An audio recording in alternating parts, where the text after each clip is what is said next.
Hey, thanks for watching our kiddo for a week. I'll be picking him up today. What are you talking about? We weren't home. Wait, what? The voice on the other end of the line clearly belongs to a rattled sister-in-law. So, where is my son right now? My name's Sophia, a 34-year-old stay-at-home mom. I've been married to John for 4 years. We moved in with John's parents last year, sharing the home with them. The reason? John's dad, Matthew, has been having trouble with his legs, and his mom, Victoria, became his primary caregiver. We thought it'd be too much for Victoria to handle both housework and caregiving, so John and I offered to move in. At first, they were hesitant, but they eventually welcomed the idea. He thanked us for our proposal and said he would like to use it. John has a brother, James, who works for a global company and is currently abroad on business. That's why John, being the younger son, felt it was his responsibility to stay close to his parents and initiated the move. Living in my in-laws' house, I had no complaints about Victoria or Matthew. Sophia, your cooking is always so good. I can't do much housework because of taking care of Matthew, so it's really a lifesaver. Victoria was always thankful when I helped with chores. I'd never been mistreated, quite the opposite. Both Victoria and Matthew are incredibly kind, and living with them always left me feeling serene. I'd always known John to be a kind-hearted guy. It's no surprise, given how his parents are. I've always thought of John as a kind person, but I guess it's because he was raised by this parents-in-law that we have similar personalities. In that way, living together at in-laws' house was fun. But recently, tragedy struck. Matthew's health deteriorated, and he passed away at the hospital. It was heartbreaking. And Victoria and John were deeply affected. Soon after, we held Matthew's funeral. Matthew was a beloved figure, so many people attended the service. James came back from abroad to be there. John, Sophia, thank you for taking on so much responsibility. As the eldest son, I should have been the one to stay with Dad. Don't worry about it, bro. Your job overseas is important. That's right. I found happiness living with Matthew and Victoria. Thanks, both of you. I have to head back to my assignment, so please continue to look after Mom. James thanked us and left, clearly feeling bad that he couldn't be more involved. He seemed to feel sorry for not being able to get involved in household affairs. After Matthew's passing, we continued living with Victoria in her home. Not just because James asked us to, but because we were genuinely worried about Victoria, now alone. Victoria seemed deeply saddened ever since the funeral. Both John and I were cautious in our interactions with her. We didn't want to make her feel overwhelmed, so we carried on as usual, being attentive to her needs along the way. Gradually, Victoria started feeling better. Thanks, both of you. I'm okay now. Sorry for worrying you. Victoria said that, smiling warmly, just like before. Both John and I were glad to see Victoria back to her old self. From then on, the three of us lived peacefully as a family. However, there was someone who had recently become a nuisance. That was Olivia, my brother-in-law's wife. Hello! Looking forward to another great day! Oh, she's back again. Olivia frequently drops off her son Alexander with us. Alexander himself isn't a bad kid. In fact, he's quite well behaved. However, Olivia leaves her child with us without considering our plans. At first, we thought it might be a good distraction for Victoria, who had just lost Matthew. Seeing her grandchild would likely lift her spirits. And indeed, Victoria seemed happy spending time with Alexander. But it was becoming exhausting with how often Olivia was dropping him off. Apparently, Olivia works part-time on the weekends and can't take care of her son during that time. Alexander is only 5. He can't stay home alone. Victoria must be free now that she doesn't have to take care of Matthew anymore.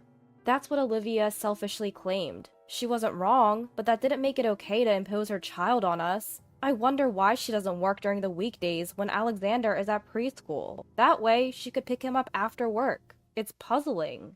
Do you think my brother knows about this? I mean, if he's in a global company, does she even need to work this much? John and I had that conversation. When Alexander gets dropped off during the weekends, John can't relax after work. I also have a part-time job during weekdays, so I'd rather have a peaceful weekend with John and Victoria. Our plans get thrown off when Olivia suddenly shows up to drop off her child. Finally, John and I asked Olivia to minimize the frequency of her visits. We have our plans too, you know? It's troublesome when you keep leaving Alexander here. Oh, what plans could possibly be more important than my job? Olivia retorted defensively. John shot back. Why don't you consider working weekdays? Alexander is at preschool then, so there's no need to leave him here. This infuriated Olivia. How terrible! You people don't care about family at all. It's sad to have relatives like you, Olivia says, getting emotional. She screams so loudly that John and I were taken aback. Sophia, John, let it be. I enjoy spending time with my grandson, so it's no problem for me. Victoria stepped in to mediate. Good on you, Victoria. I knew you'd say that. Alexander seems fond of you, and it's better to leave him with someone we can trust. Although, John and Sophia, you've lost a bit of that trust with this. With a smug look on her face, Olivia made that comment. Ever since then, the frequency of her dropping off Alexander increased.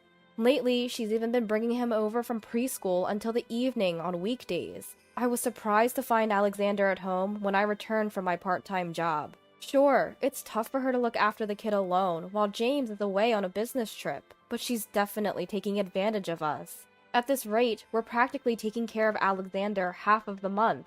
Once he's with us, we often end up feeding him lunch, snacks, and sometimes even dinner. And Olivia doesn't give us any money for food or anything. The burden keeps increasing on our end, and it didn't sit well with me. But Victoria accepts everything, so neither John nor I could say anything further. Amidst all this, an unexpected incident occurred. The weather had been scorching hot.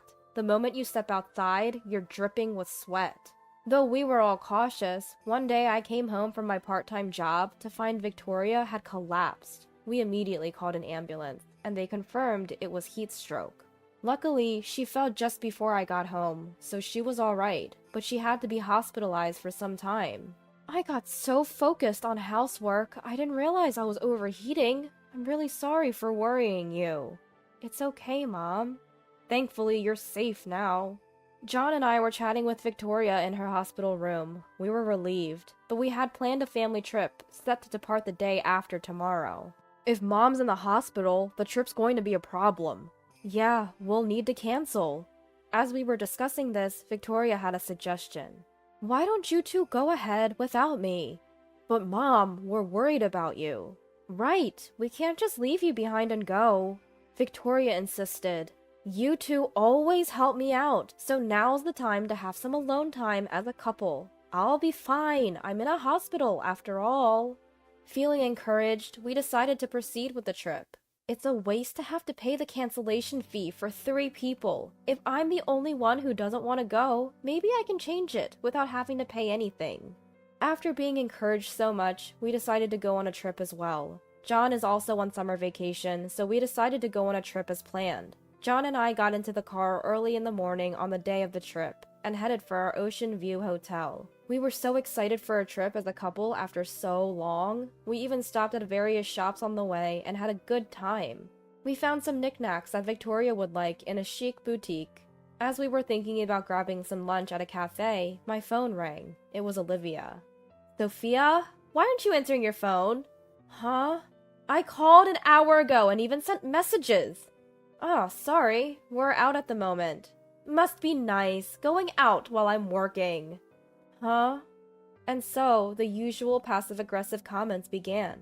So there I was, thinking everything was fine, when Olivia dropped a bombshell. Look, I left Alexander by the front door. Take him inside and look after him, would ya? What? Alright, you handle the rest. Wait, hold on a sec. Before I could say anything more, she hung up the phone. I tried to call her back several times, but it seemed she had turned off her phone, probably annoyed with my constant calling. I immediately consulted with John. Even though it wasn't that hot today, it's still summer. Leaving someone outside for hours could lead to heat stroke. And seriously, who leaves a 5-year-old alone outside? Problem was, John and I were already far from home, as we left early in the morning. Seeing me panic, John calmly said, "Relax, let's think this through. I'll call bro, he's probably off work today."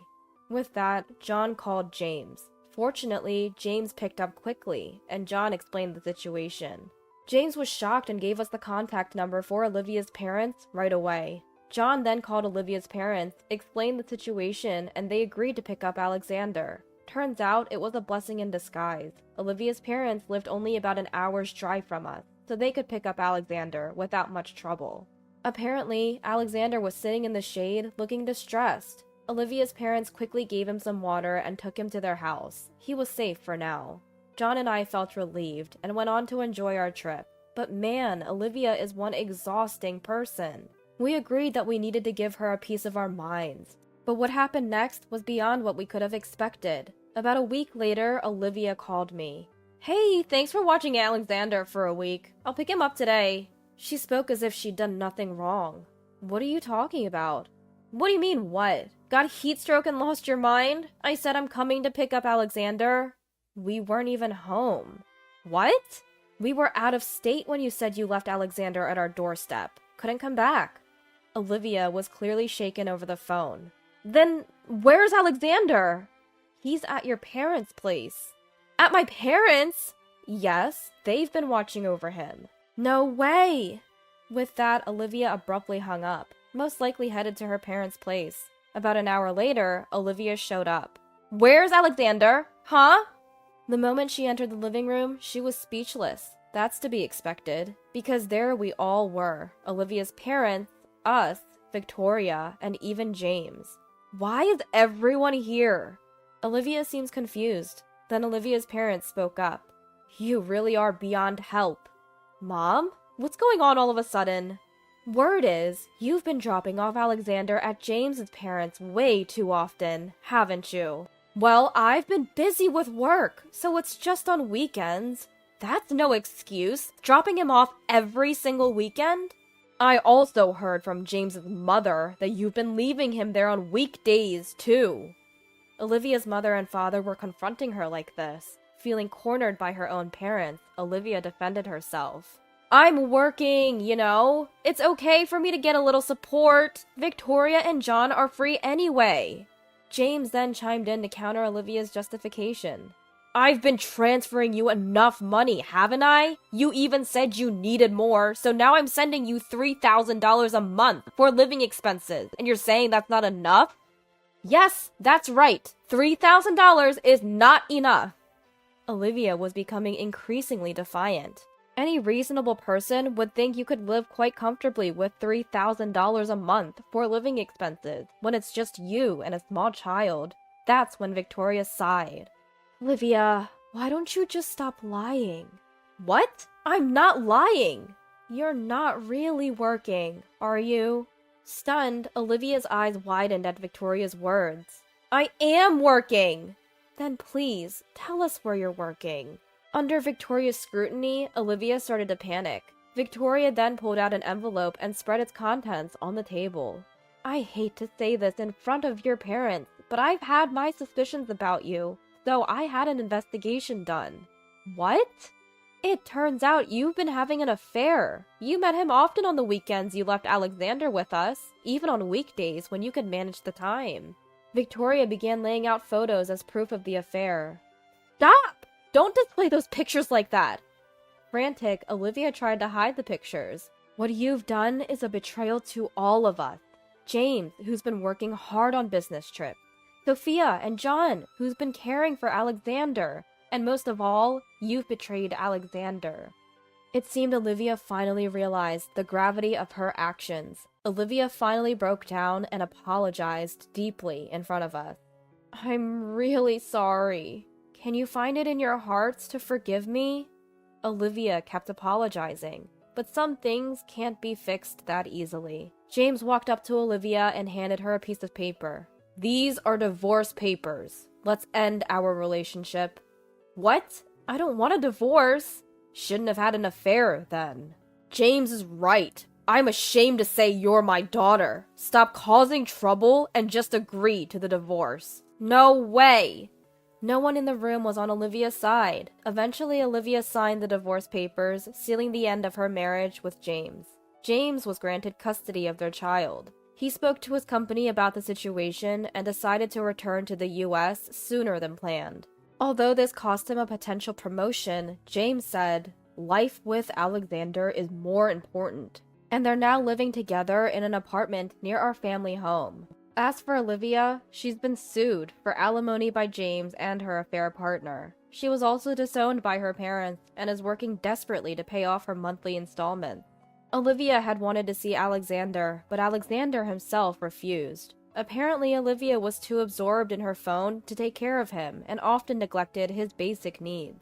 Who would want to be involved with someone like that? Turns out, Olivia's affair partner was also married, and now his wife is suing her as well.